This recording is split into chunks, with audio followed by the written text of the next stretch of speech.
Thank you, Kiran. Yes, recording started.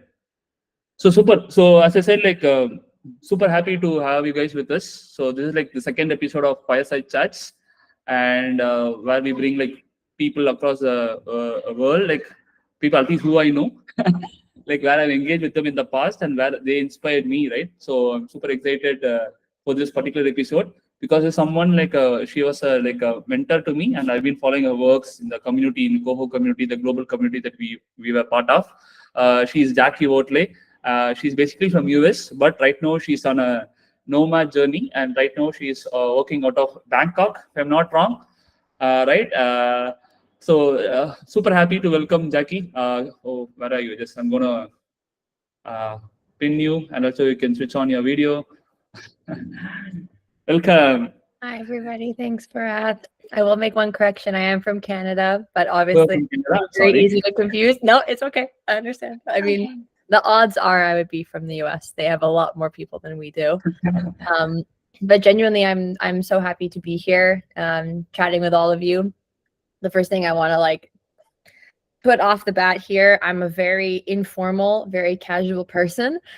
So it's my intention to bring my authentic self here in the call today. And I hope that inspires all of you to bring yourselves today too. Barath and I were chatting before everyone hopped on about how often we feel like we have these two personalities. We have the one we are with our friends and family, and then we have the one that we are at work. I'm a big believer in not separating those things and just be yourself in all these environments. And my potentially controversial opinion is and if the company doesn't like it, that's kind of on them. I hate this idea that we have to come all buttoned up to work and behave a certain way and speak completely differently than we would in normal life. But at the end of the day, your talent and skills as a designer are valuable no matter what. So I hope we can kind of bring that vibe to the call today. That would be my intention I want to set. Beautiful, beautiful. Thank you so much, Jacquie. I mean, that's a safe space. We are also trying as part of this community as well. So, okay. I mean, I wanted to talk about it. Jacquie beautifully told what we want, what we do as a community, right? So I'm declaring this next 90 minutes or 90 minutes as well as a safe space. So guys, feel free to ask any questions you have with respect to anything, right? With respect to design, right? And also, please, any question, good question. So let's go with it. And you can also use React, or Google has given very limited options in React. Anything you want to cheer up, please feel free to cheer up. All right, so we'll get started. So yeah, thank you so much again, Jacquie, for coming in today. I know you had a very late last night because you're working for other side of the world, right? And yeah, so with that, can you please let us know more about you, what you're doing right now and the journey in the last 1 year that you spoke to me about the transitioning, right? I would love to hear more about that actually. Yeah, so I think every designer, getting into design was so random for me. It's you hear about it one day, you're oh, this could be a cool job. Okay, this sounds fun. So in my early career, I was a tour guide. So I lived in Southeast Asia and I ran tours for a travel company called Contiki for 18 to 35-year-olds. It was very dream job vibes. I was 21 to 23, traveling around Asia. I got to work in Japan for a year. It was I got to facilitate. It was really cool. And then eventually I realized that I should probably get a real job. And my parents were massively pressuring me. They're this isn't a career. You didn't go to university to do this. Come on, get a real job. And I'm oh, okay. So I moved back to Canada and I'm from Vancouver on the west, but I ended up moving out to Toronto, which is the largest city in Canada. And I went from this amazing dream job traveling to I was a receptionist in a recruiting company in a windowless room. It was a big change. Really, I didn't see the sun all day. I sat inside all day. So it was a good reality check of okay, I need to get my career in my own hands. I need to figure out something that's going to be, a better fit. So I heard about UX design because of the recruiting firm. We staffed designers, and this was back in 2016. So kind of the earlier days of the more formalized UX career. And I heard about this thing called Brain Station. So I'm not sure in India if you guys have these like online schools for design. Yeah. So it We was have a lot. We have yeah. a lot of schools, right? Yeah, so this was in person in Toronto. It was the first ever UX boot camp Oh, in Canada. nice. So it was like I was signing on to something that my parents were like, this is stupid. This is a waste of money. You're going to regret this. This is a bad choice. And I was like, I have a feeling it'll be good. So I went to boot camp, and I don't know if any of you had this, but it was one of the first times in my life. It was like something I really like and something I'm really good at came together. And it was like kind of a magic moment. I was like, okay, like this is the career. This is the one that actually makes sense. So I ended up doing great in that program. I got hired as a teaching assistant. So I worked as a teaching assistant in the program for just under a year. And it was like the best experience ever. And then I got my first design job at a company called Inkblot. It was like a virtual mental health company. So my first design job was at a about to fail startup. A really great first career choice.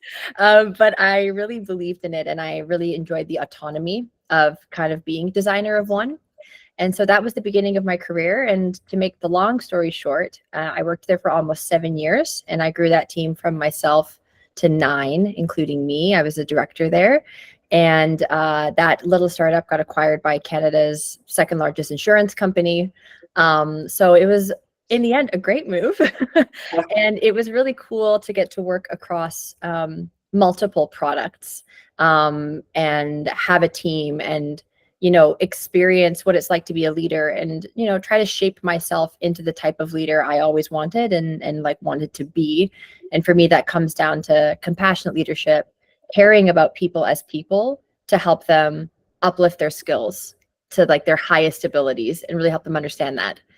So it was great. And then eventually I was so bored. Like, honest to God, I was like, I have this dream job. So back almost, oh my gosh, almost 4 years ago, I started like traveling and working remote. And I've been a full-time digital nomad for almost 4 years now. Like I've literally been living in a suitcase for 4 years. Traveling. So I kind of had it all. I had a remote job. I was a design leader. I was respected in the industry. They paid me well. What more could anybody want? But I had this hunger and this desire for more. I really wanted to continue to expand my skill set. I've always been a firm believer that all of us here have made really good choices because design careers don't go this way, right? Like you're not reaching to some singular pinnacle. You can go a multitude of directions. Like there's so many different ways we can express our design thinking skills and our problem solving abilities into multiple fields. So good job. You made a really good choice. So I knew I wanted to go more in the business and growth side. So I said, okay, I'm going to quit my job with no plan. So I did. And somehow I managed to land a role within 3 weeks of quitting as a fractional director of design for another startup company in the commercial construction space in the US. And I was like, yeah, I'm my own consultant, my own life. I'm going to like live my dream and do what I want. And then I was just back doing the exact same job I was doing before, just for another company. And it still wasn't a good fit. So I kind of was looking for other opportunities. And then this wild opportunity came up for me at a company called Happy. So maybe Barath, if you can post the URL, it's just happy.com in the chat if people want to have a look. This company has a very fascinating technology where they've been able to take a molecular compound, let's say like caffeine or melatonin, even alcohol, and everything in Earth runs on electromagnetic fields. Like our whole Earth is an electromagnetic field. We have poles, right? Back to high school physics, if anybody remembers this stuff. And in essence, they've been able to translate those molecular compounds into their field, record that as a wave, kind of like a song, store it, and then play it in an app through a device. So there's like a neck band and a sleeping pad. And basically we're allowing people to experience the effects of things like caffeine and melatonin without ingesting anything. And I was like, okay, this is the kind of product space that I'm excited about. And what's been really cool in this role, and like we can talk about this more, I think, in the chat today, is how I was able to leverage design skills and design background to grow me into something else that I really wanted to do, which is how do we take what we do in software and apply it to literally anything? So one of the pieces that I'm focusing on now in work is we're partnering with different hotels to bring them this experience. And I was actually in Dubai a week ago in a crazy luxury hotel thinking about the user experience in the day, like in life, not in product. Taking what we do in product, bringing it to any other type of experience, any customer touch point, any customer pain point, how to turn pain points into opportunities and do this in a growth and marketing way, as well as products. So that's my story as fast as I could tell it. I'm sorry. I feel like I've been talking for a long time. No, it is But I hope very that adds clarity to sort of like what I've been doing for now. It's 100%. almost an 8.5-year design career. Yeah. Fantastic. Super. Like, I mean, I can, at least I can obviously see that you're loving what you're doing right now. You're having a lot of fun while doing that, right? That's like super inspiring for all of us here, right? I mean, at least for me, I mean, like, like when, and also the moment you spoke, right, how I can be more than a designer, right? Like how you're able to see through that. That's something like a lot of even seniors struggling. It's not because they might have seen a lot of things, but what's the next for them as a senior, right? Like that's something like, oh, probably should I go still stick with as a like screens or something like, oh, okay, can I step out of my comfort zone and see something different, right? So it's very rare, right? But you took that step, and then like you're having a lot of fun also. Like you're happy. That startup looks very interesting. I'm able to see your photo also, like having good vibe. You're part of the website. That's nice. So would love to dig deep into this particular conversation, like Jackie, you said, right, like how I can explore from design to other roles, right? But I just want to quickly take a step back into the design world, and then like I'm pretty sure you're also talking to a lot of other folks in your network as well, right? So the big elephant in the room right now is like again AI, like AI trends and everything, right? So there's a lot of good to it. I think most of us have acknowledged that like AI is there. They started embracing. I've seen a lot of different posts, different work, case study, everything around it, everything, right? How are you seeing this AI trend going on, Jackie? From your experience and what have you seen with your people from your own personal experience? How you are seeing this? It's a shift. I mean, I think we can't ignore it, right? It's a shift. So it's funny because I've always been a firm believer. The easiest thing to quickly upskill on as a designer is visual design and UI. It's the thing that keeps you out of jobs very often, unfortunately. If you have really poor aesthetics, poor visual design, poor UI, it unfortunately it closes doors in front of your face. I believe it's the easiest thing to learn. Coincidentally, it's the thing that probably AI is going to be the first thing to cover for us. But let's think about it not as a job replacer, but a job enhancer, and ultimately like helping us not waste time pushing pixels. Like I think the joke for so long I used to tell people, especially in my earlier career, what do you do for work? I draw rectangles professionally. I draw lines professionally. Because really that was like, especially in early career and before we had a lot of like, back when it was Sketch and not Figma, when there was no auto layout, when you had to draw everything piece by piece. Yeah. Your best chance was making a symbol. Like that was it, right? And I feel like thinking back to when I was literally pushing pixels in 2017 to now we can make an AI prompt to throw together a concept really, really quickly. It's just about like become a master of the AI tool. It's just another tool, right? Don't see it as a replacer, see it as an enhancer. This then allows you to focus on the conceptual work and the strategic work that the AI can't do. The AI, at least right now, cannot have that big zoom out of the problem space to identify problems. It can help you get to your solution. Yes, but it doesn't actually solve like problems that we are looking at in complex software, right? Like, yeah, it can throw together a UI. Yes, it can pull up a landing page. You even want to work on that stuff? Like, how many times have you worked on those projects and you're just like banging your head against the wall, like making a website. Like I've been there a million times, currently doing this at Happy, making little website changes. I have to message like my like top designer, Ben. Hey, Ben, I know you are way too talented for this. I need you to go in and like move these 3 columns around. Like, wouldn't it be nice if AI was doing that work for us? That's what we have to position ourselves to do as designers. It's a tool. Use it, right? Like, don't be mad. Like there's this this podcast I love, and the podcaster, she always says this line, and I love: don't get mad, get paid.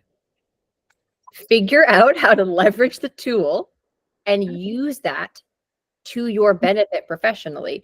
Go to your work, go to your client and say, hey, I'm not just a designer, I'm an AI expert. And I am going to show you all the ways that we're going to leverage AI here at the company to speed up our workflow and to make sure that our best minds aren't doing work that the AI can do for us, and then get paid for that expertise. Beautiful, beautiful, Jack. I think don't get mad, get paid. That's a very interesting, actually. Beautiful.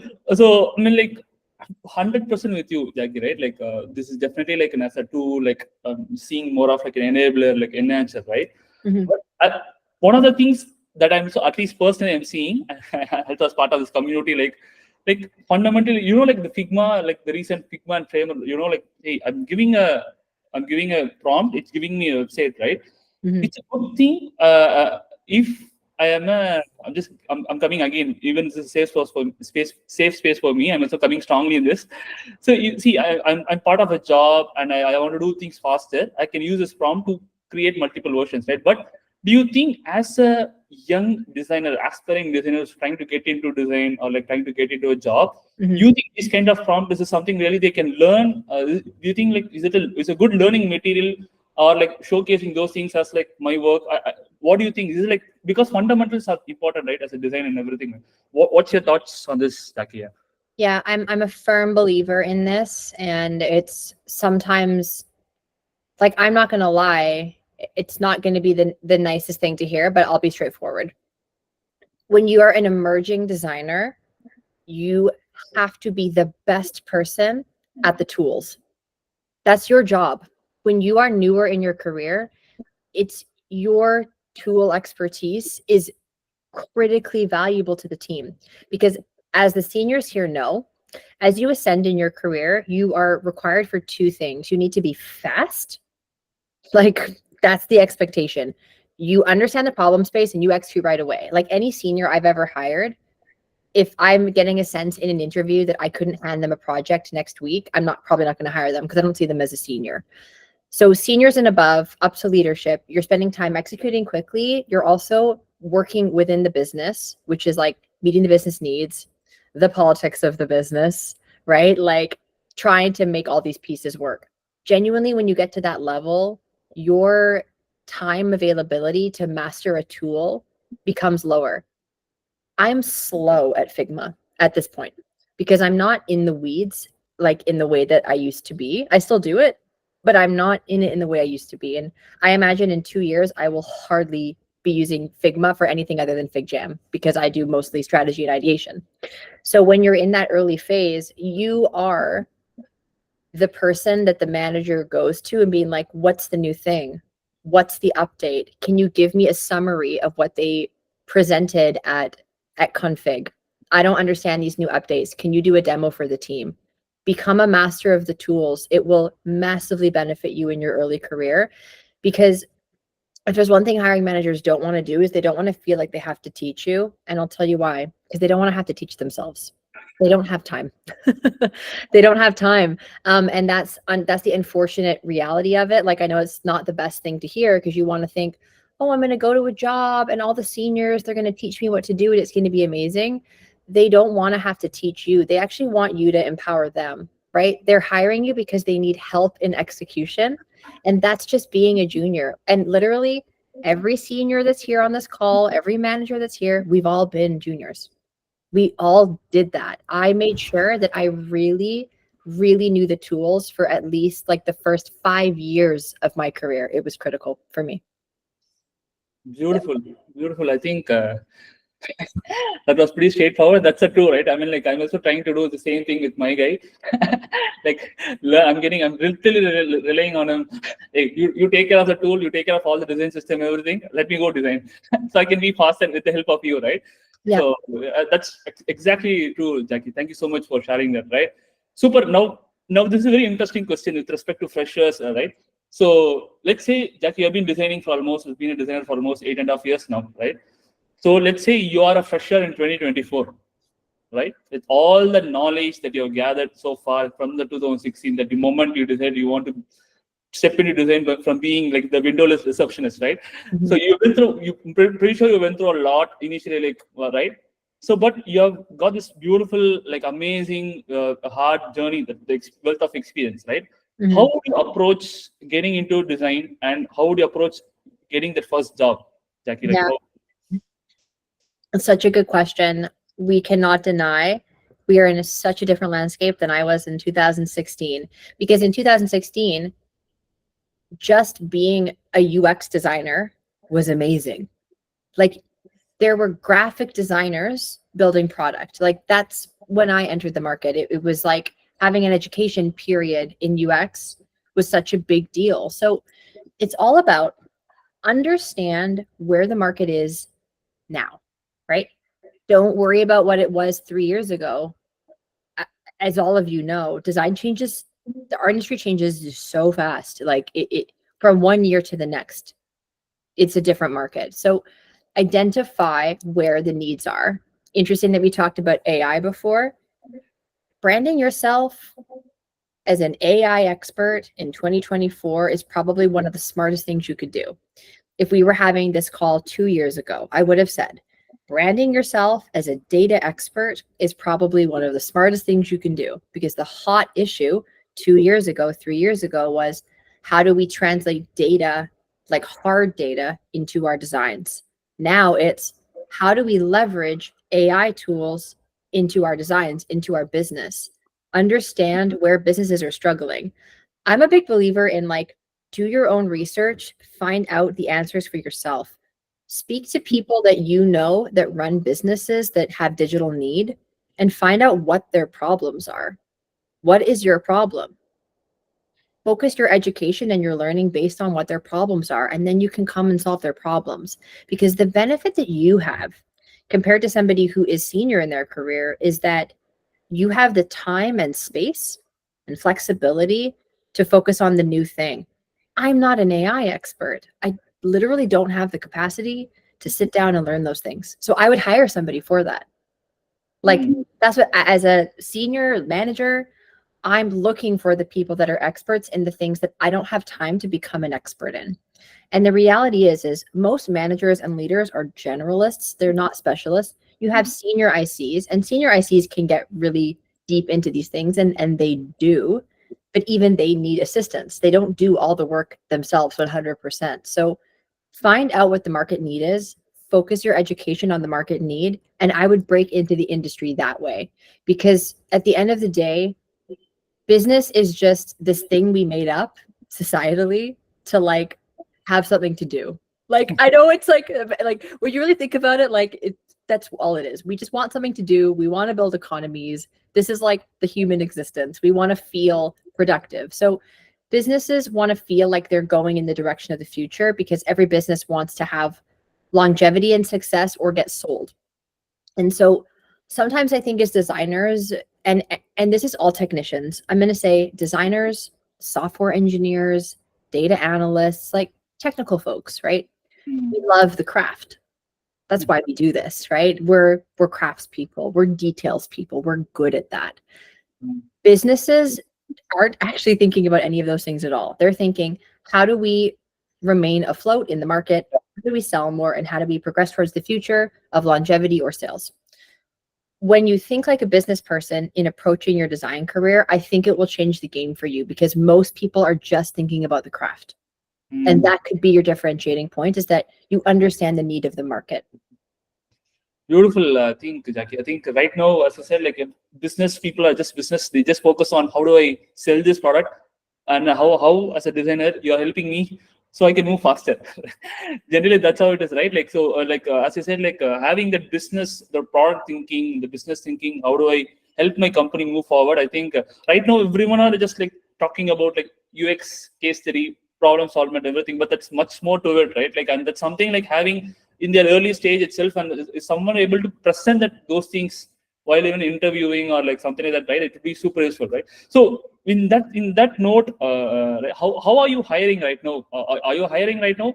It's not, you're not trying to apply for. It would be nice. Some people apply for happy, but that's a different story. But how are you approaching hiring in 2024, Jacquie? Right? Like, what kind of hiring step? Or also, let's say if you want to hire a fresher versus a senior, right? What would you see in these two different people? You kind of gave an answer already on it because I was able to listen to it when you said it, but it would be very nice to see your perspective from the hiring manager. Yeah. Like, I got help from you based on that, right? So that's why I have it's helping me, right? So I just want to other guys also to see that actually. Yeah. So I'll share what I did, and my thoughts for those of you that are at. You can put yourself in any layer. You can put yourself in the fresher layer, the mid-level, senior, or the leadership lens, because I can talk about my whole journey with that. So I personally prefer to hire inexperienced people, and I'll tell you why. Somebody who's passionate, like, love it, is not afraid to be wrong, love it, will push back on me, I love it, will challenge the way we approach things, I love it, right?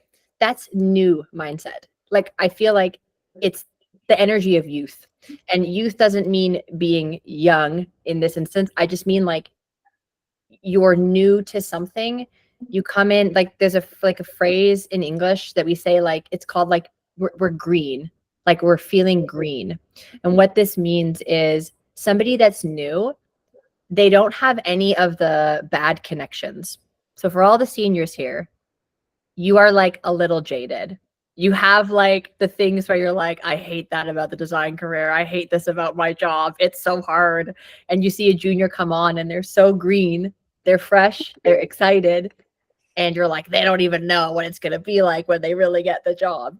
But that's why I actually love hiring immersion designers. So that's what I did. So when I was like 2 years in to my career, I really missed teaching because I had done teaching before.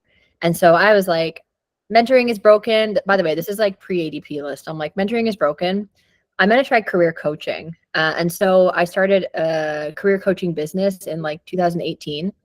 And then in 2020, during the pandemic, I was super bored. And I'm like, why don't I just run a cohort of career coaching? So I had 6 students in that program. And I've also had other private clients in career coaching. And out of my career coaching students, I think I've had like 24 students now. I've hired 5 of them. I've hired 5 of them, and they all came to me as immersion designers. And I got to know them and their work, and I got to see what it would be like training them. And I really personally believe in the power of training. And I also believe in the power of hiring a team based on like cohesion in our differences. I don't want a team of all introverted people. I don't want a team of all extroverted people. I don't want a team of all technical specialists. I don't want a team of all great communicators. So all my hiring decisions have been like a chess game of bringing them together. But every single person I brought in, I built the relationship with them when they were emergent.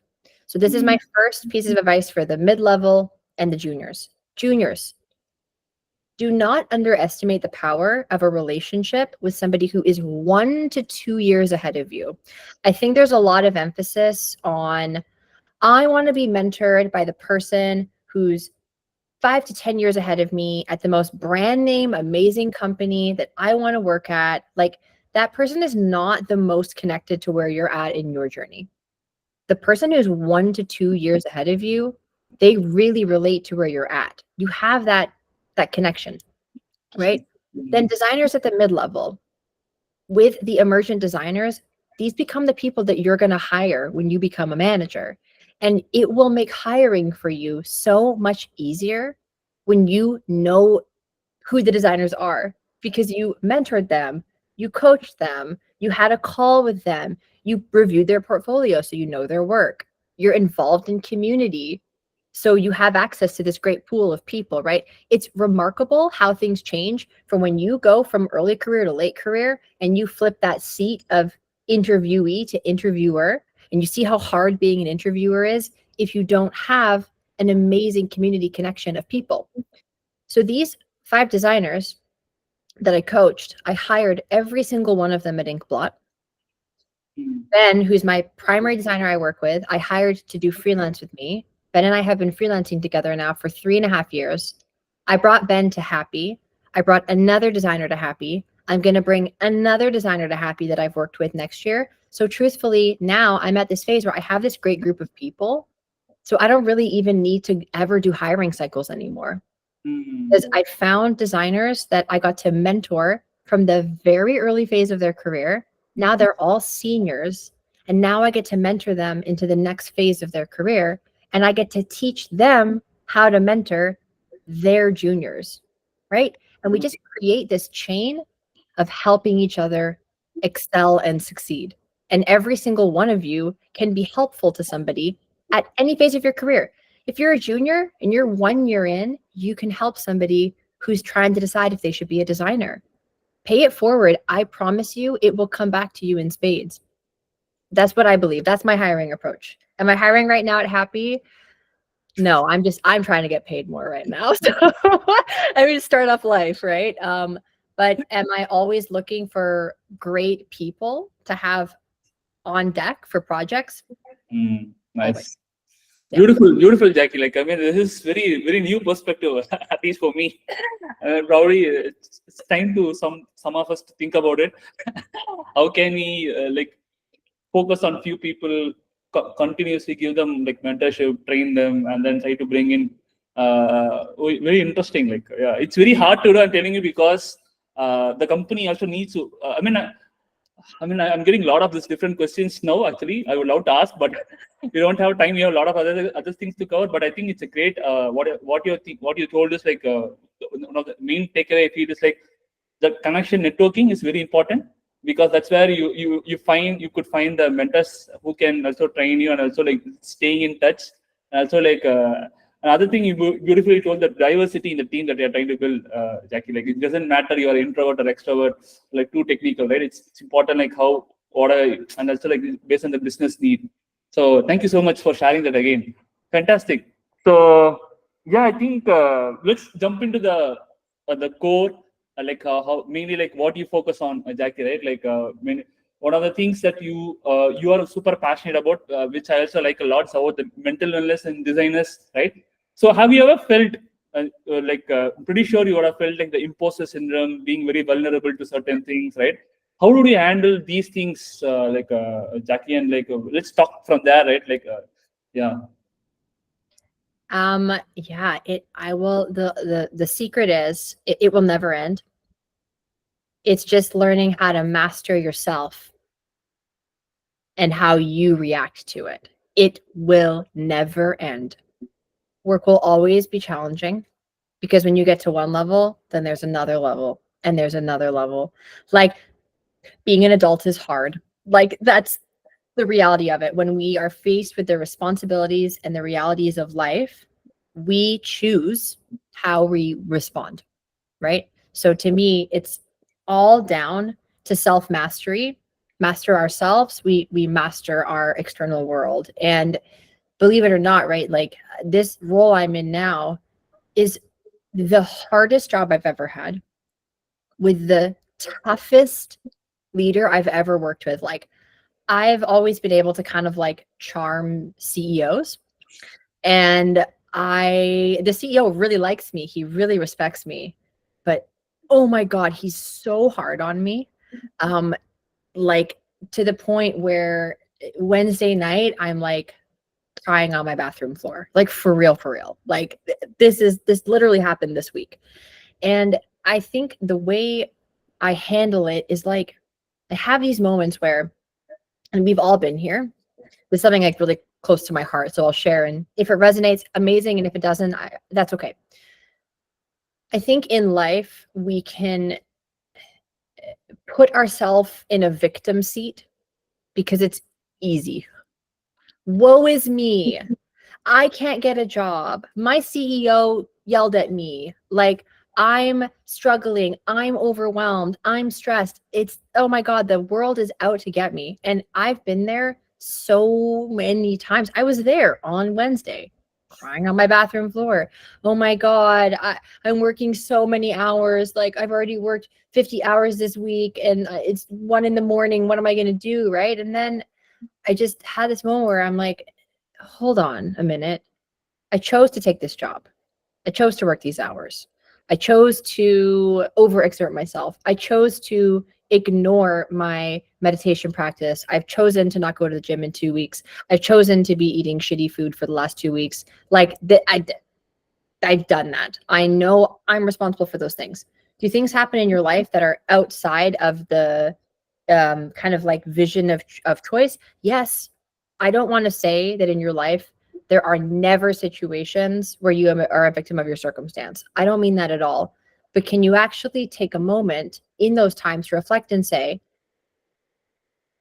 I put myself in this situation, but that's the best part.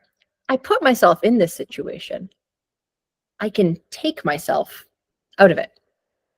And that is where the bravery comes in. And that to me is the mastery. So after this happened on Wednesday, on Thursday, I was still having a bad day. And I'm like, I need to remember who I am. Like, I worked my ass off. I took a risk on this career. I worked so hard for so many years. I've tried my best. I was like, I need to enter the next call with my CEO. I'm going to like meditate before my call and I'm going to get on the call. I'm going to be calm. He's anxious. I'm going to be calm. He wants to be angry. He can be angry. I'm grounded. I'm fine. It's just a job. It's not that deep. We made it all up. This is just the reality we've created, right? Like, we all know this. We just, wow, being a human is surreal. Like, we just made this all up. So I'm not going to let that get to me anymore. And this is my new approach, right? Is like, okay, I can directly see a correlation to when I'm taking care of myself, actually things in my life go quite good. Like, really, like, there's a direct correlation of when I'm not taking care of myself, work falls off the wagon. I'm fighting with my partner. Oh my God, these pop-up things, I hate them. I'm not hanging out with my friends. I'm socially isolating myself, right? I'm irritable. I'm not calling my mom. I'm not having my spiritual practices, right? Like, we know when we're falling off. So at the end of the day, work is just work. It's just a job. The most important thing is your relationship with yourself, your relationship with your spirituality, if you have that. And then everything else comes secondary. You have to take care of yourself. You have this one vessel. What a gift. What a blessing that we get to live, have intelligence, have the opportunity to have these amazing jobs. What a blessing. When I'm angry, I come back to gratitude. And when I'm sad, I come back to self-worth. And those two things have helped me immensely. And maybe that doesn't resonate, and that's okay. Everybody has really different relationships with mental health, but this is the place I've gotten to. It's very relatable, I think, at least for me. I think thank you so much for sharing your beautiful moment. I think it's very hard to thank you so much again. Thank you so much again. I think it was very inspiring to see that, right? I mean, of course, very true words that like only we got into the problem, only we can come out of it, right? Like we just need the courage and brave to do it. And also, I'll say this too, and the other thing to really add that's so important. You are not alone. You are not alone. Even if you genuinely believe that there's no one around you, your family, your friends, your partners that can support you, this community, remind yourself, and I do this a lot in these moments, there is definitely another person on this planet, just like me, in some other country, that is going through exactly what I'm going through. I'm not alone. I'm not alone. we're unified, even if we don't realize it. I really believe that. Yeah. Very intense. Thank you so much. Thank you so much for sharing that. So much. Beautiful, beautiful, Jackie. Yeah. You want to take a break? It was very intense. No, I mean, I'm fine. We can keep going. I can do this all day. Beautiful. I mean, like, so I don't know how many of you have started following Jackie. You should follow in LinkedIn. Like, she's been posting beautiful thoughts, messages, whatever she thinks she wants to share. I think it's very open, very, very, very thoughtful, right? I mean, it's beautiful. That's one of the reasons why I wanted to bring Jackie today. Because design-wise, technically, we can definitely hear a lot. But this is something like what it's very important as a designers we hear, right? That's why super excited. Thank you so much, Jackie, right? Yeah. So let's continue from here, right? So let's talk about Jackie, that you wanted to also talk right? Like how did you pivot from design to a lot of other things, right? How do you think each one of us here should take this? How should we do some self evaluation or something like that? Like, what do I want to do in my life after a certain point of time? And how do we do this, Jackie? Yeah. Yeah. I mean, I think it's really important to have a vision for your life. So there's a book I read this year that actually, so some people really connect with like the spiritual and some people really connect with the science. And everybody knows who they are, right? And that's I love it all. I love it all. For me, I'm both. I really connect like to the spiritual and to the science. And this book, like scienced visioning, which I think is really cool. So in this book, the 12-hour, sorry, oh my God, the 12-hour week, my brain, apologies. The 12-week year is the name of the book. That's my apologies there. Sorry. And in this book, they're basically arguing the point that when we set these like really long timelines for ourselves, our brain like cannot comprehend that amount of time. Like it's too far in the future for us to actually get clear on our goals and where we want to go. So in the book, they're basically saying that you should break up all of your work and your projects into like a 12-week year. Think about every week as if it's a month, right? And then like after 12 months, weeks, you're more likely to reach a goal. But they don't even do any work on how to break it down or anything like that. The whole first section of the book is on defining a vision. And when we have a North Star, we're so much more likely to get there, especially if we actually visualize this. And there's a few ways to do visualization. One way is through like visualization meditation. Another way that I really love is like a vision board. Like I know this seems so like TikTok, like, oh, make your vision board, like 2024 my year. But seriously, there's proof that when we see the possibility at the end and we can actually visualize ourselves in that moment, we can embody that identity. So for me, I always knew I wanted to embody like leadership. Like that was something I was just, even when I had no experience, like when I was a design student, I was like, I'm going to be the TA. I'm going to get hired. I'm going to be the best student in the class. I'm going to get hired right after the program. And I was like laser focused on this. And I would wake up every day and get ready for school and be like, I'm the best student in the class. I'm the number one student in the class, right? And I believed it, right? And there's like a phrase I love. It's only delusional until it's done. And then it's not delusional anymore because you did it. So vision what you want. If you want, so let's say you're a designer now, but actually you really want to be a product manager. And you're like, I don't know how to do it. And you're so focused on the how. We get so caught in the, how do I become a product manager? What courses do I have to do? How many hours a week? How many books do I have to read? How many people do I have to talk to? What if you just really focus your energy on I'm a product manager. I am a product manager, right? Like really believe it. be it. I am a product manager, and you see it and it's clear. And like you visualize yourself getting ready for work in the morning and like you're buttoning up your shirt because you're going to go to this client meeting because you're a product manager, and genuinely believing it and like putting it on your vision board, the words product manager, because you really want it. And then you start expressing to people this desire. I'm going to be a product manager. Maybe one of those conversations turns into, oh my gosh, I can introduce you to this guy that's actually looking to mentor a new product manager. It's like you put the intention out and like the universe will answer back.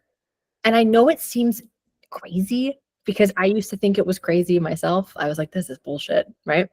But the more I've leaned into it, I actually genuinely believe it's true because people feel that intention and then they want to help you. So another thing I did this year, I was like, I want to speak in conferences. I want to speak on stages. I want to run events. I want to be a facilitator. I just decided this in like December. I'm like, I'm going to do this. I don't have any connections to speaking on stages. I haven't run an event. Like I've run lots of onlines, but I was like, I want to do in person. I'm determined I'm going to do in person. And I just kept putting it out there. I'm like, I want to do this. I want to do this. I see myself as this. I had a vision of me on a stage speaking to 50,000 people. Like I had this vision and an experience I had last year. And I was like, I'm doing it. I had the vision. I'm going to speak on a stage in front of 50,000 people. I'm determined. And so the stars aligned and I ended up having a call with a guy, just like a random networking chat, who's a public speaking trainer, who told me, Jackie, you want to be on stages, run your own events. And I said, okay, I guess I will. And then and he was like, what are you passionate about? And I'm like, conscious entrepreneurship, like entrepreneurs and people that want to make a difference in the world, want to grow economically, want to grow as people. I want to become the expert in conscious entrepreneurship. He's like, great, go do it. And I did. Like, I just did it because I was like, well, it's part of my vision. Obviously, I have to do the event. But I didn't like plan to do the event. The event like came to me, if that kind of makes sense. Like I'm on this call and I'm like, oh, duh, I run an event.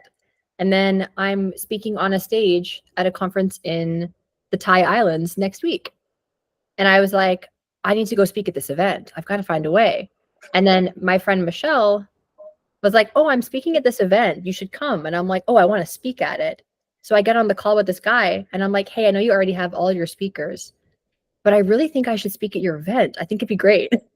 And I'm speaking at the event, right? I didn't go seek this out months in advance. I didn't stress about the how. It's just the opportunity came and I was like, now I have to go for it because it aligns with my vision of speaking to 50,000 people on stage. Beautiful. So step one for everybody here, what is the vision? And it's never too big.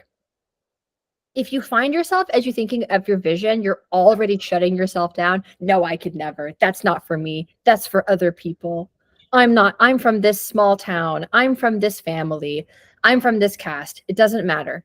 It does not matter. No vision is too big. Let it be crazy. Why not? It's just your vision. You can hide it in your journal. Nobody has to see it, right? Like it's just for you. Definitely, Jackie. I mean, I never imagined I would start a community last year. Yeah. We are doing this. Yeah, exactly. But I had a vision. Oh, how I want to do something small. I mean, as I said, like things just started happening, and I'm here listening your beautiful speech. Again, it's inspiring. Now I'm getting a vision. Next year, if you do something very big, we want to invite to Jackie in person in India, something like that, right? So I'd love to come. Thanks for the invite. I'll come. I'll come. But that's the thing, right? Everybody here, please like understand, like this is happening in real time. Yeah. You want me to come? I'd love to come. That sounds great. That's the thing is like, look at Felix from ADP List, right? I met him on a call 6 years ago when he was just like tossing up the idea. He's like, hey, I want to talk to designers that like are in this space. And I had a chat with him and I'm like, yeah, like the only thing I'll say, Felix, is like, I think your idea is amazing. Sometimes I have issues with mentorship because it's so short-lived. So it's really hard to build a relationship. I was like, but I love what you're doing. Then I met Felix again in person in New York in 2021, and things were like really starting to grow. And then he's having lunch with like Don Norman or something. Like he posted on Instagram. Like Felix was just a guy with a vision. Everybody here, please understand this. I first spoke to Felix 6 years ago. He just had an idea. He was just writing on LinkedIn, hey, like, can I talk to some mentors? And look now, Felix just a regular person. Yeah, literally. It Right? is inspiring. Yes, 100% with you. I agree. Yeah. Beautiful. Like, it's amazing. Great talk, Jacquie. I mean, like, I loved it. Like, very, very inspiring. Me, I am taking a lot of inspiring energy. Good. Yay. Super excited. Thank you so much. Thank you so much, Jacquie. Yeah. So we are almost end of the hour, right? So we just the extra 30 minutes was basically for folks to have any questions we can answer, anything, right? Is there anything you want to finish? I mean, you gave a lot of takeaway, but is there anything you want to close this out, Jacquie? Anything you want to share with us? I think really there's no thing in your life that's more important to nurture than your unwavering belief in yourself. Every single person here on this call, all of you have so much value. You have a life on earth. How valuable is that? That's so valuable. Every single person here has an opportunity to make whatever impact feels right for them. There's no right way, right? If the impact you have is you raise a beautiful family, that's amazing. If the impact you have is you speak on a stage to 50,000 people, that's amazing. One is not more valuable than the other. As long as it aligns with your vision and you're doing it from your heart and your soul, it's going to be worth it, no matter what it is. It could be design now, it could be something else later. But how exciting that you get to be in this community of people that like believe in you and want to help you succeed. 100%. 100%. Thank you so much for saying that last words. Beautiful. Guys, you have any questions for Jacquie? Please feel free to. This is your time. Just fire away. Yes, Kalyan. Yeah, hi, Jacquie. It's good to have you here. I have one question from your speech. I've totally listened from the start till the end. So you told there is a difference between mentoring and career coaching, right? Mm-hmm. So, in India, it's very different. It's people take that, I mean, as a whole. So what's your stand about mentoring, and what's different with career coaching, and what we can do better in career coaching that we can't do in mentoring? Mm-hmm. Yeah, that's my question. So I should clarify on my personal stance, and I'm not saying it's right. It's just my opinion. So take everything I say with a grain of salt. The challenge I've had with casual mentorship as a mentor is that I meet somebody like one time and we dig into what's going on, and I try to provide some like action steps for them. But because they're not committed to that relationship with me, it feels like the balance of the relationship feels really off for me, because I'm trying to help somebody provide actionable steps. Like, because I don't like to just talk. Like, I want to be like, okay, at the end of the call, what are you going to work on? This, right? Like, that's just my approach in assisting people. And when it's a one-off mentorship, I don't know how it went, right? Like, did they try those things? Did they not try those things? Like, and then it's challenging for the mentor side, because I'm like, shit, like I'm sitting down, like providing my time, which like I'm happy to do within reason, but then I don't know if like all these things I provided are actually being addressed. So when you only meet one time, that's hard. And then when you want to meet multiple times and build like a long-term relationship, then there's like capacity issues for the mentor. Because if I were to have like mentees where it wasn't a business exchange, I'd maybe only be able to have one at a time. Because at least for me, like I like to provide a very in-depth relationship. Like I really want to get to know you as much as I possibly can, because how I help one person is not how I help another person, because everybody's so different. So that's why I've preferred being a coach, because when I work with somebody, I work with them for 3 months. So I talk to them almost every single day. We meet every week or every second week. I give them specific homework assignments. I mark their work. I send them voice notes. We have video calls. We have hype up calls before interviews, like all these things. So it's like, and there's a phrase, and again, just my viewpoint, I believe in free mentorship and I think it's really, really valuable. But in my experience, when people pay, they pay attention. When you are invested in something, you're just more likely to take it seriously than when you're not invested in something. So let's say like there's a course, a design course, and you've paid $1,000 for it. You're gonna take it seriously. But let's say there's a design course and it's free. I'll get to it Saturday. I'll get to it Monday. I'll get to it Thursday. That you're not invested, right? Like a gym membership. If you bought a gym membership for the cheapest gym that was like $10 a month, maybe you won't, whatever. Like if it was only $10, I'm not gonna go. But if you paid for the gym that was $100 a month, you're going to the gym because you're like, I'm gonna make the best of that investment. So that's just been my experience. And I do still do free mentorship. I prefer personally, if I'm going to do free mentorship, a call like this is way more impactful because we get the whole collective energy of the group. And realistically, I have found like what one person is going through in a group call, 5 other people are going through the same thing. So then I get to help more people. So this is like my preferred method for like giving back to the community. And then in terms of mentorship, I prefer the coaching relationship. So I have one last question. So on that note, let's say I am a designer who wants a mentor.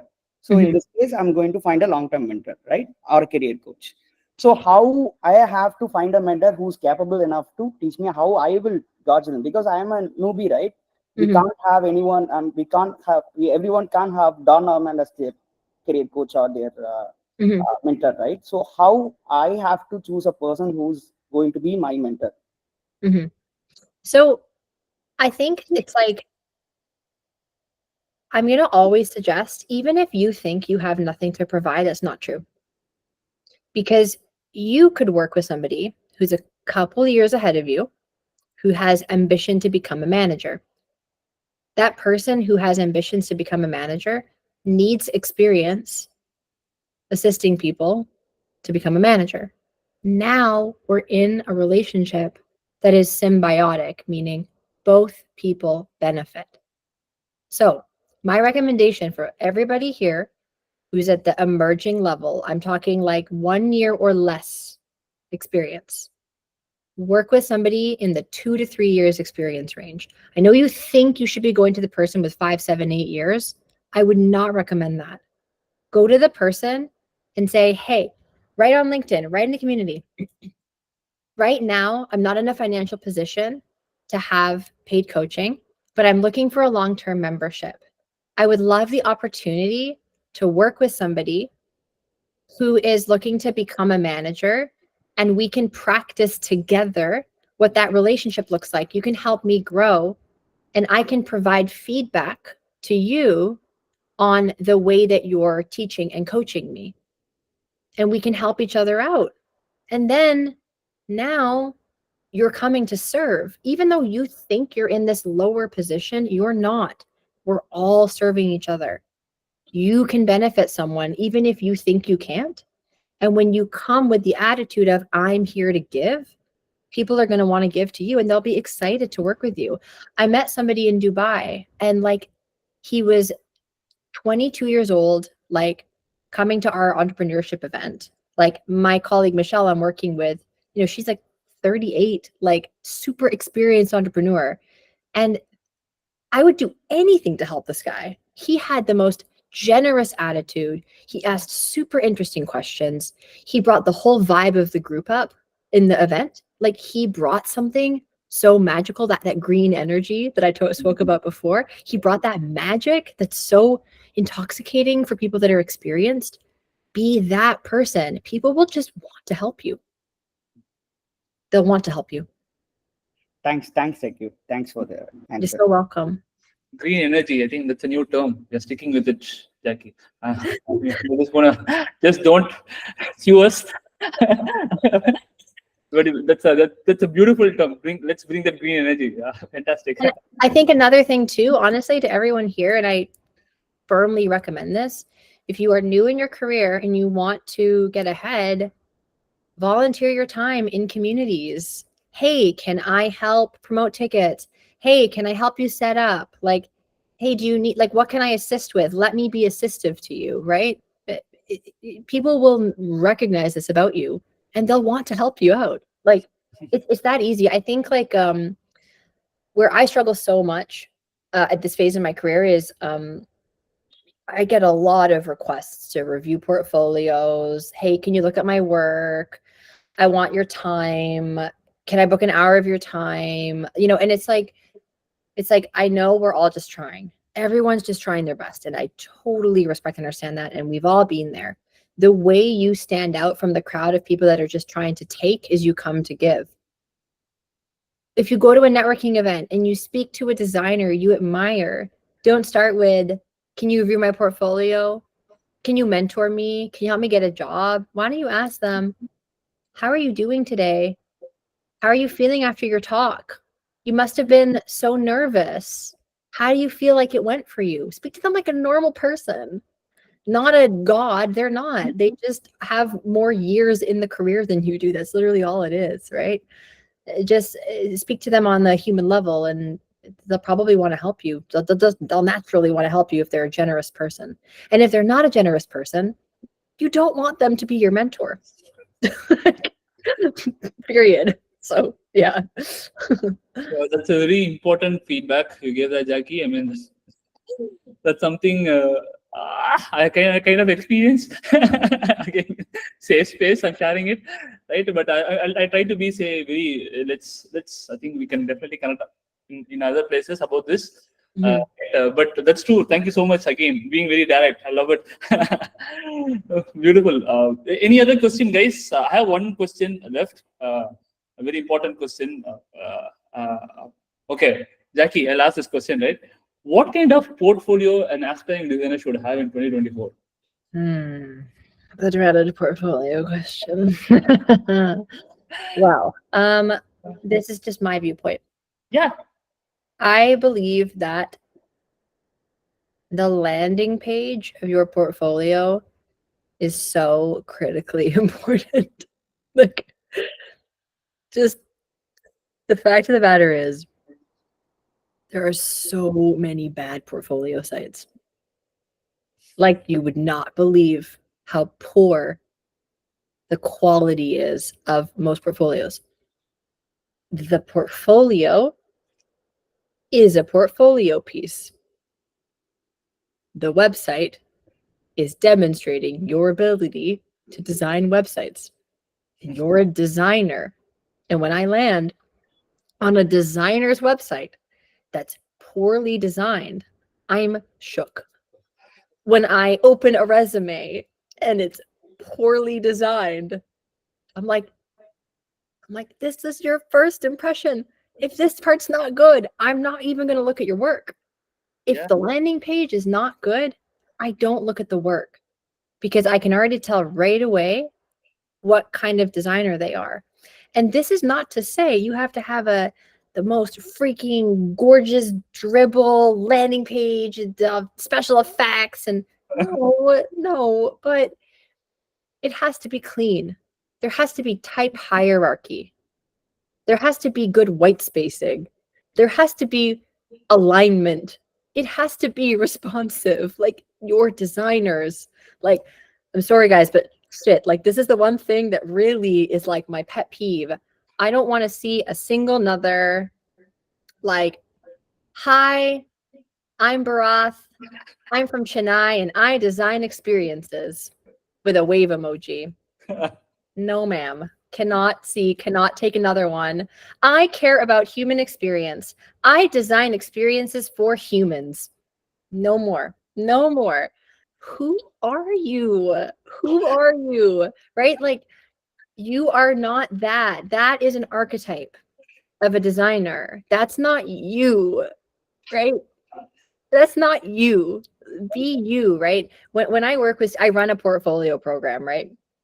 And I work with students on getting past this whole like putting yourself in a box of what you think hiring managers want.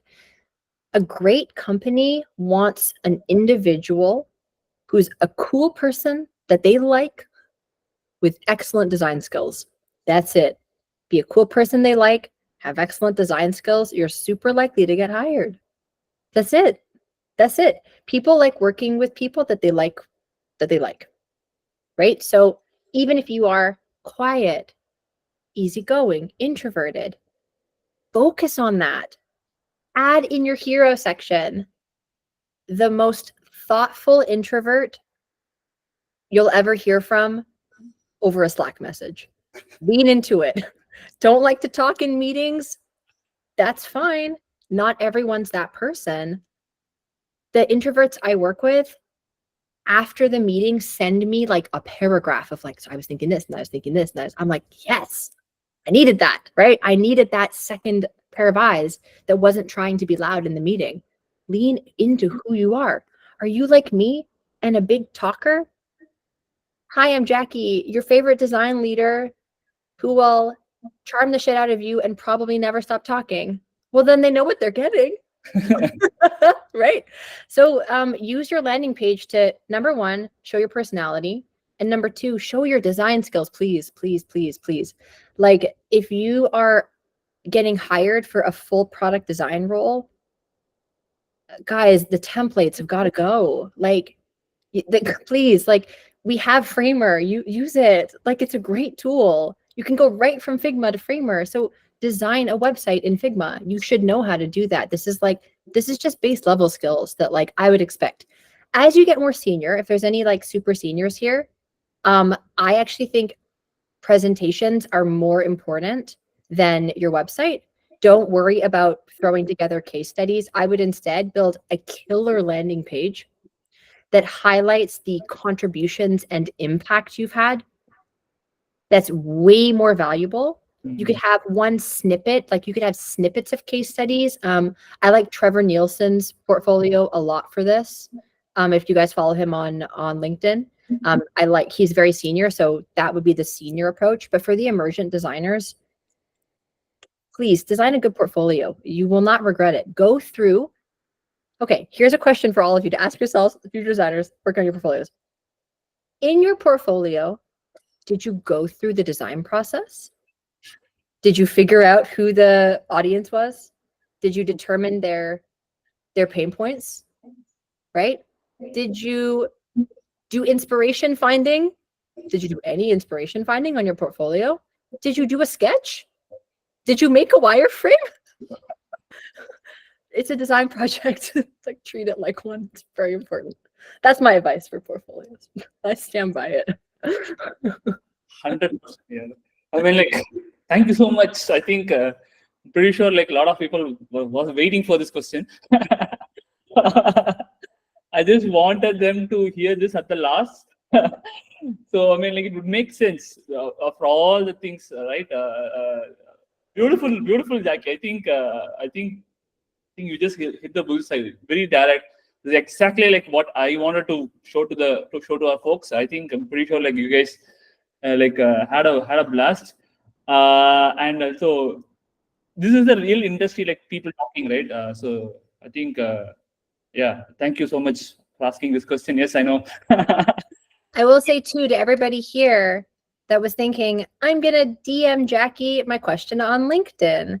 You can do that, but if you can have the courage even to type it in the chat, remember that your question might be a question that 5 other people have, and we have 15 minutes.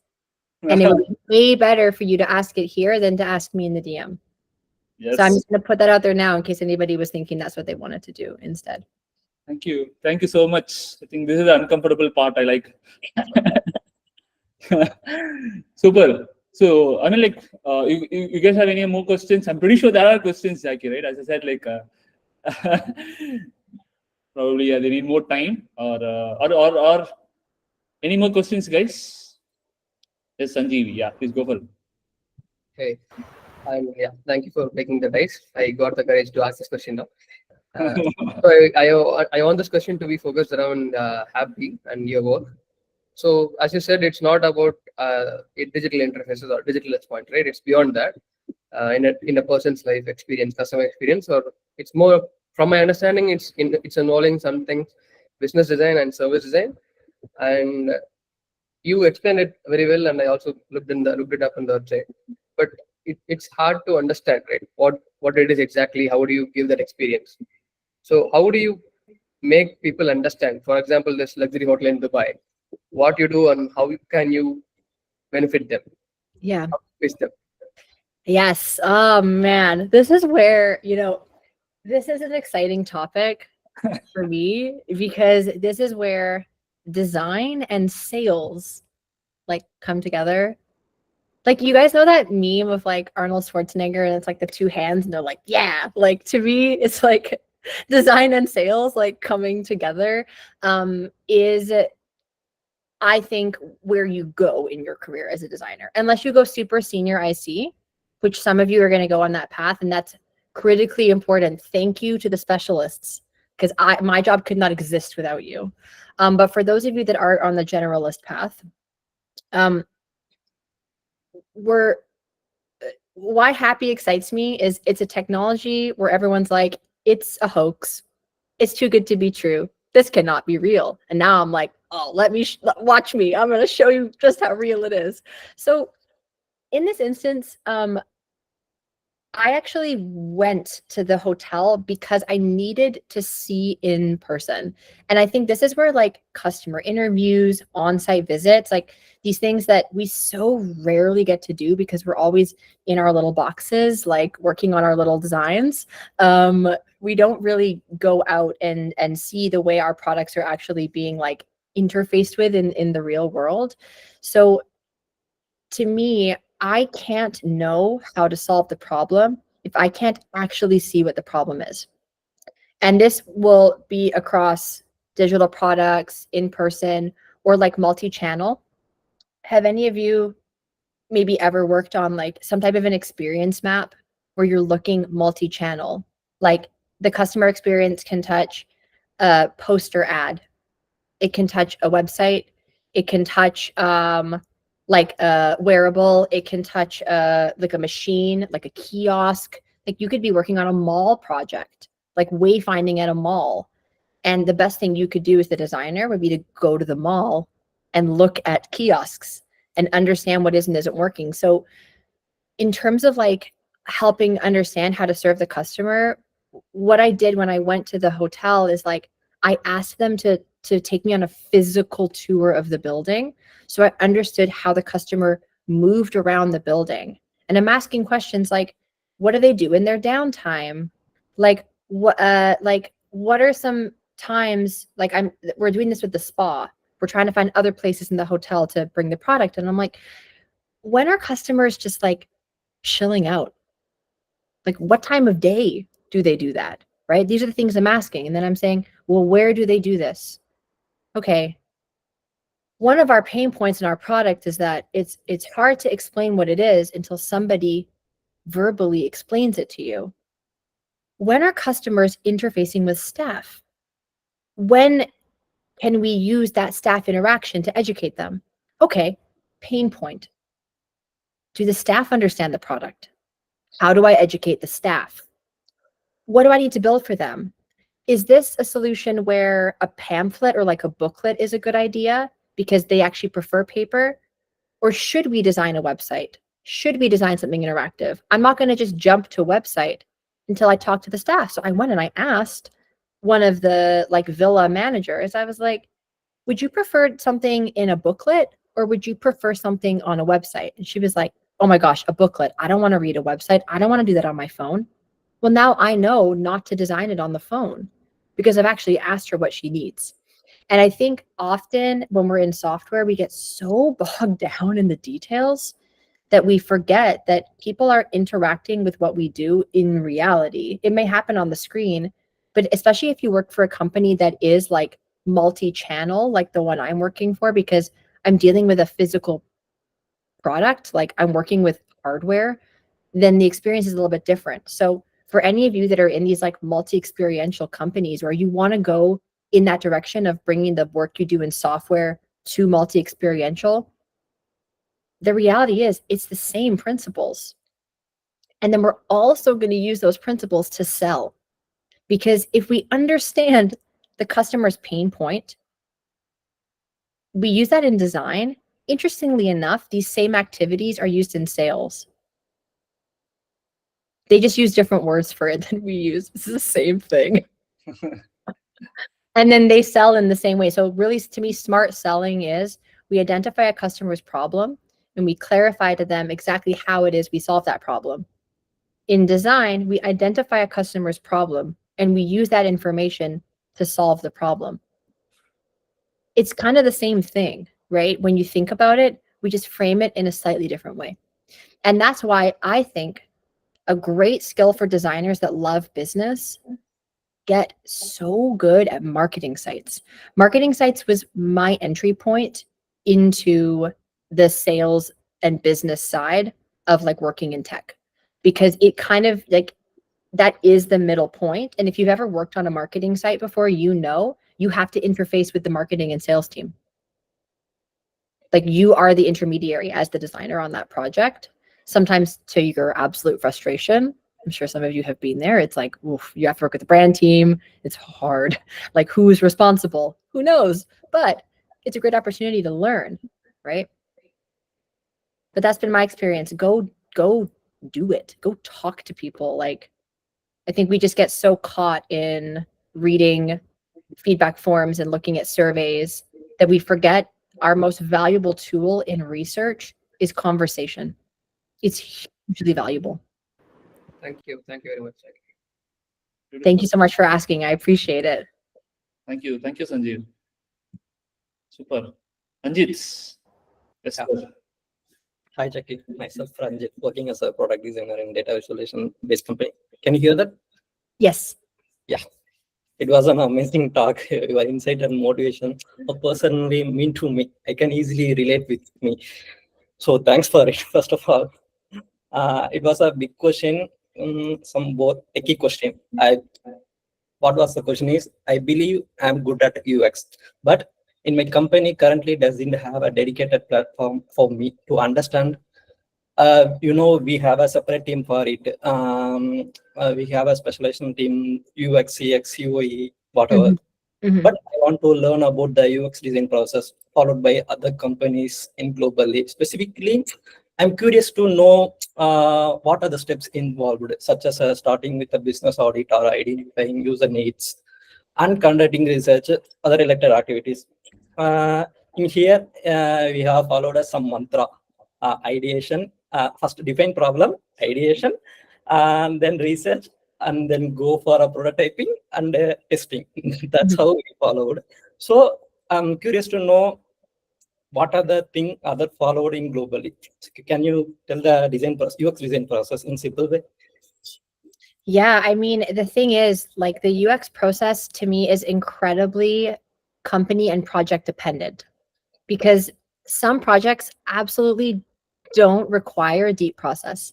Like, let's say we want to update our checkout flow. Like we're aiming for a conversion where 10% of customers pay for like a little bonus product at the end. Like we're a makeup company and we want people to purchase this compact mirror at checkout for like a deal, like a special add-on price. And we want to like increase those conversions. I don't need to go talk to customers. I don't really need to I just need some data and I need some inspiration finding. So we see, oh, Sephora, this massive makeup company, very successful. This is how they're laying it out. I can go check on Mobbin and we're going to just test this out. We're going to see how it goes. That's UX research, right? That's the inspiration finding, the ideation. The problem is we want to increase last minute buys. Okay, we're going to do some ideation. We're going to do inspiration finding for our ideation. We're going to just test it like, okay, we're a company of 500 people. We're going to test it on 50 of our own employees. We don't even need to go outside the company. We're just going to see non-designers, how they function with it. And then we're going to gather the results, and then we're going to know what to do next. It's like, I don't think there's honestly a lot of differentiation like globally. I think it's all the same design thinking. It's just how we implement it. But you said you personally are wanting to do more UX, right? And right now there's like a company separation of like CX lives in a different department. Yeah, correct. Do you know any of those staff yet? Have you met them personally? No. Okay. No. Step 1, befriend the CX team. Build a personal relationship with them. Okay. Express your intent. Hey, I'm really excited about where the work I do in prototyping is impacted by the research you're doing. I would love even to like assist or witness your next research project. Would you be okay if I did that? But once you're friends with them and you know them, it's really increasing your likelihood of a yes, right?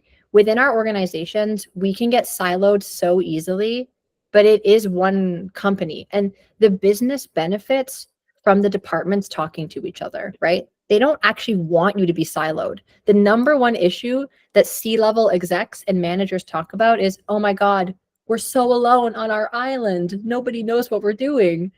But if you as an employee have the like kind of like your own attempt to get to know people, then you go to your manager and you say, hey, I was chatting to Barath from CX, and he told me this really interesting thing that the customers have said 50 times that they cannot find out. They cannot find the checkout button. They can't find it. And so I came up with this plan. I came up with this really cool UI. I think we should just implement this. Can we fit it into the next sprint? And then you're doing it. You see what I mean? Like, you go and do it yourself. And then if the company that you're working at doesn't appreciate it, who cares? Keep doing it anyway. Gather your evidence, put it in a portfolio, and go work somewhere else with your initiative and your effort, right? But you can put yourself in the room. When I worked at the first startup I worked at, and sorry, I want to be cognizant of time. I can stay a little bit over if people need to hop off, please do. But I said to the CEO, I was like, I really want to learn about sales. Can I just sit in the room when you guys are doing sales calls? They're like, I guess if you want to. And I literally just sat in the corner silently, just listened to the calls because I was really curious how they went. Because I was like, well, I'm at a company that does sales. I'm not going to go take a sales course. I'm just going to listen to how they do it. And then by getting to by building a relationship with sales, then that was my entry point into doing things like marketing sites, because I started to actually understand their needs. And it really helped me. And the other thing, and this is like only for people like that don't want to have a life like I did for many years.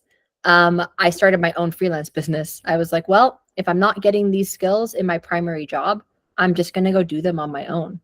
And so a lot of the areas that I wanted to grow in as a designer, I just started my own company and did it myself, because I knew that my full-time job, they couldn't give me everything I wanted. So I was like, okay, I have a job. It's stable. I get paid. I love those things. I want to learn more. I want to learn the sales process. I want to do marketing. I want to like do content strategy. I was really excited about content strategy. I was like, I guess I'll just go get my own clients. And I just ran a secret freelance business on the side for like 5 years. Okay. Yeah. But I mean, that's only for people that really want to work a lot, but it accelerated my career very, very quickly. Beautiful. Yeah. Thank you. Thank you. Thank you. Thank you, Ranjit. Yeah. Super. Any more questions, or we can close off the call? 90 minutes. Hi, Anu. Yes. Hi, Jackson. Hi, Anu. It's wonderful to have you here. I just have one question. I'm interning as a visual designer at a startup right now, and I'm just curious to know how product designers at Happy work with visual designers. Like, what's the collaboration like, and what can visual designers learn from those interactions? So our visual design is also done by Ben. Ben is, I would say, like a I'll call him like a super senior. Like he's really good at visual design, interaction design, design systems, product design, product flows. Terrible at presentations, management, time management, project management. But he's become a master of all things technical and visual. So if you are a visual designer, I'm going to super highly recommend that you try to start to build your skill set in UX design and understanding user flows. That would be the first thing I would focus on, because visual design is so needed.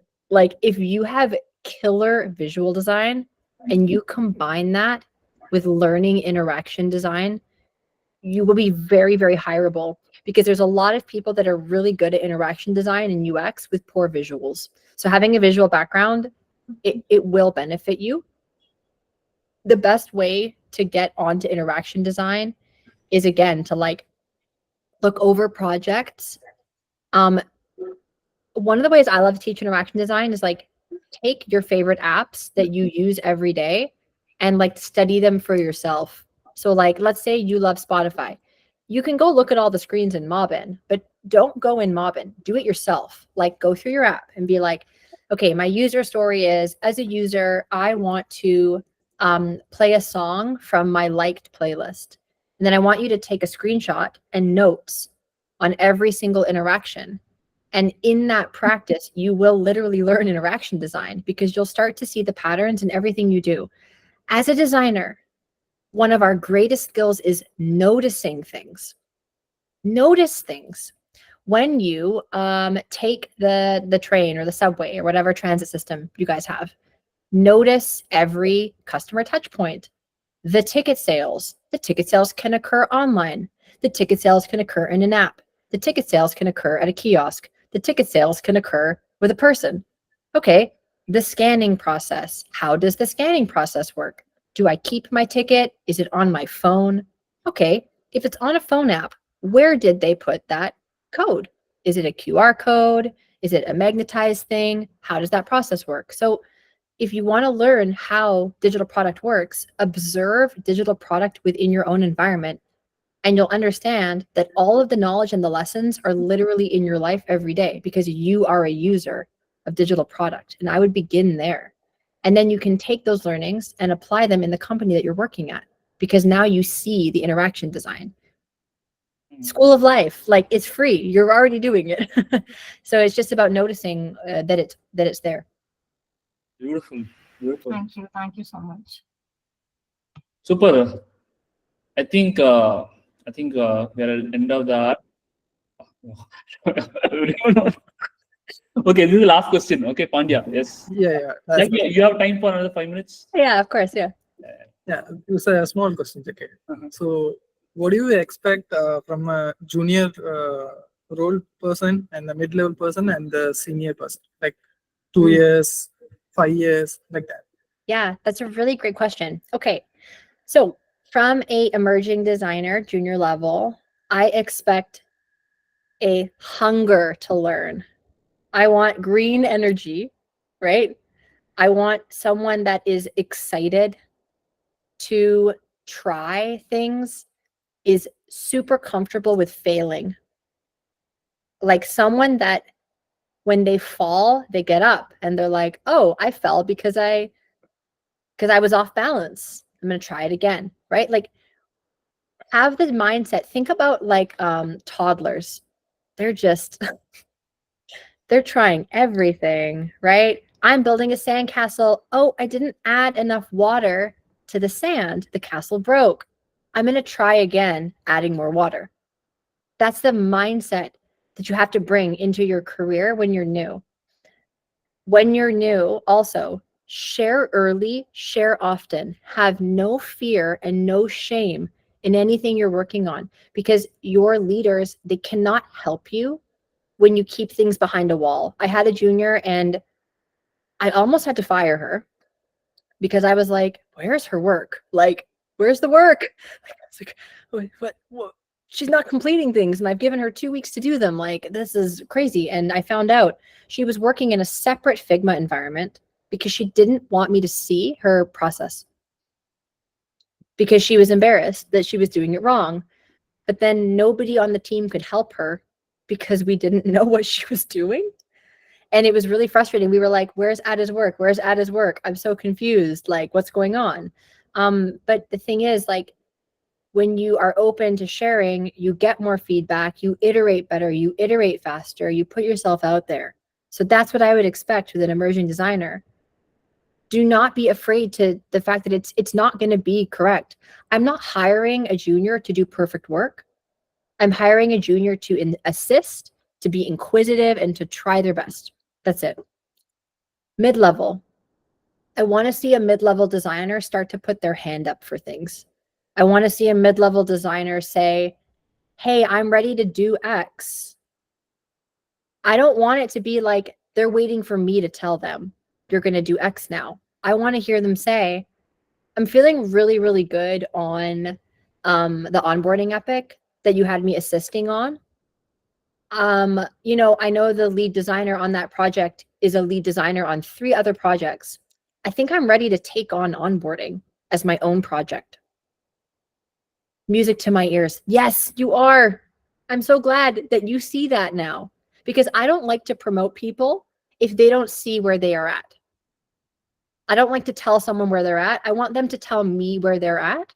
And then I will say, yeah, I think you're there. Or I would give it like a couple months and I want to see you do this, this, and this. So when you put yourself forward at the mid-level, you are more likely to grow faster. So that's for my mid-level designers. For the seniors, I expect you to be able to jump into a project tomorrow. Here's the problem space. And you sit with me on that call and you ask me questions. What are the requirements? What's the timeline? Has engineering been involved? What are the business metrics we're trying to hit? Are we going to do this in our existing design system? Do we need to build something new? Are custom components going to be required? You're the domain expert. You take control of the meeting. That's what I expect of my seniors. I want you to just go for it because you know what you're doing. With my senior designers, I'm quite hands-off. I do not tell them what to do. I tell them the problem space. I tell them the needs of the project. We sit down, I review their work. I provide feedback, but I do not tell them what to do. That's just my leadership approach. So with any senior I work with, I want to know, you know, I need to know, like, I've got this. I've got this under control. I can do this. And when you're trying to go to that next level, again, I want you to tell me, hey, Jackie, I'm really thinking senior IC is for me, and I want to be a design systems expert. And then I'll say, amazing, you know what? I'm going to put you on this project where you can show me that you can do that. Or they say, hey, Jackie, I think I want to be a manager. Fantastic. We're hiring a summer intern. They're going to report to you. Right? So let your leader know what it is that you want at that senior level, but also go take initiative. So the designer, Ben, I keep mentioning because he's so freaking good, you guys. He learned design tokens on his own without me asking. We knew we needed to build a design system at the old company. And I said, hey, Ben, you're going to lead design systems. He's like, awesome. He went and learned tokens. This was 3.5 years ago. He learned design tokens when this was like brand new. On his own. I didn't tell him to do it. He just did it. That's being a senior designer. That's making your way to a lead level. Beautiful. I hope that's helpful. That was super helpful. I think it helped us, at least it helped me stand where I am right now, right? And I'm pretty sure, I think all of us could resonate with the same. Like where am I right now? That's beautiful. Super, Jackie. I think we took another 10 minutes, almost more than like 100 minutes now. It's 100 minutes of yarn session. Thank you, Jackie. Yeah, thank you, Bharat. It's a very, very great session. Thank you for coming. I want to thank you all for taking time out of your Saturdays to be here. Like, you are investing in your own success. We made this together, right? Like, we made this. I didn't make this. Bharath didn't make this. Like, we made this happen. So just like appreciate yourselves, because I appreciate all of you so much. Really, it's my pleasure. I loved it. It lights me up. It's so fun to be here. Beautiful. Thank you so much. Thank you so much, Jackie. again, it's like you're in Bangkok, right? Yeah, now? I'm in Bangkok now. I'm headed to the islands. Then I might have to go to Dubai for work. Then I'm going to come back here. I don't know. I'm flexible. I'm open. Fantastic, fantastic. Do you have any plans coming to India? I don't at the moment, but I could. We can figure out. Yeah, thank you so much, Jackie. Thank you so much for coming in today, helping us out with. Definitely in the future, we will try to connect again in different mediums. Hopefully, yeah. Thank you so much. Thank you, guys. Thank you again. It's a sad day. I know, like, it's weekend is for us. I think you guys dedicated this time for your personal growth. Beautiful. Thank you so much again. Yeah.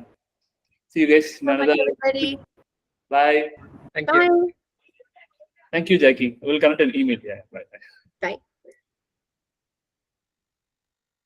Thank you, Bharat. Summer session. Anyone wants to share feedback? How was it today? Well, stop recording. So, record.